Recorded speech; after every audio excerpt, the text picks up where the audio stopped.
Hello everyone, welcome to my channel. तो आज हम आपके लिए एक मिस्टीरियस हॉरर स्टोरी लाए हैं जिसका नाम है कैदी नंबर 420। तो अगर आपको मेरी स्टोरी अच्छी लगे तो लाइक कीजिए, सब्सक्राइब कीजिए और कमेंट करके ज़रूर बताएं आपको मेरी स्टोरी कैसी लगी है। और अगर आपको कुछ चेंजेस करवाने हैं तो प्लीज़ मुझे बता सकते हैं। चलिए स्टोरी स्टार्ट करते हैं। कहते हैं कुछ रूह की अपनी कहानी होती है। कुछ लोग मरने के बाद भी अपनी निशानी छोड़ जाते हैं। एक ऐसी ही कहानी के बारे में हम आपको बताने जा रहे हैं। मुंबई मुंबई में समुद्र के जितने राज छुपे हुए हैं, एक उसमें से एक ऐसा ही राज हम आपके सामने ला रहे हैं।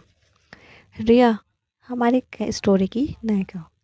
रिया एक भोली भाली सिंपल सी लड़की है जिसे दुनिया के बारे में कुछ नहीं पता।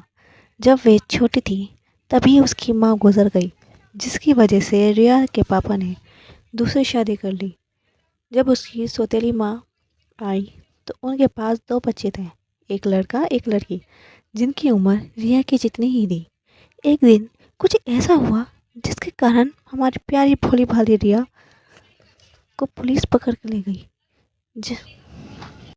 बेचारी रिया रोती रही, गिड़गिड़ाती रही, लेकिन किसी ने उसकी बात नहीं सुनी।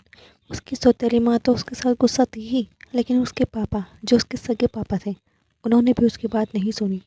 जब उसको पुलिस पकड़ के लेके जा रही थी तो उसकी सौतेली माँ के बच्चे मन मन मुस्कुरा रहे थे। इसका क्या मतलब है? इसका मतलब हम आपको आगे समझाएंगे। चलिए अपनी कहानी स्टार्ट करते हैं। रिया को जब पुलिस स्टेशन लेके जा गया तब वहाँ कोई सेल खाली नहीं थी, तो उसको एक छोटे से कमरे में बंद कर दिया गया, जहाँ ना लाइट थी न ही कोई खिड़की। रिया रोती रही, गिड़गिड़ाती रही, रोती रही, लेकिन किसी ने उसकी बात नहीं सुनी। वे बेचारी रो रो के वहीं सो गई।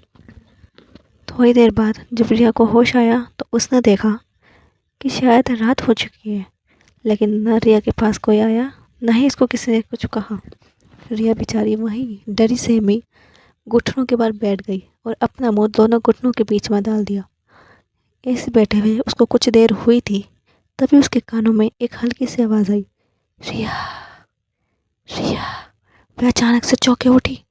उसको लगा उसके ने किसी का नाम बुलाया, लेकिन वे डर गई क्योंकि वहाँ उसके अलावा वहाँ कोई नहीं था। वे डर के मारे कांपने लगी। उसने इधर उधर देखा पर वहाँ कोई नहीं था। वे बहुत डर गई थी। उसको लगा जैसे वहाँ कोई और भी है, लेकिन वो बेचारी क्या करे। अगर आपको थैंक यू एवरीवन।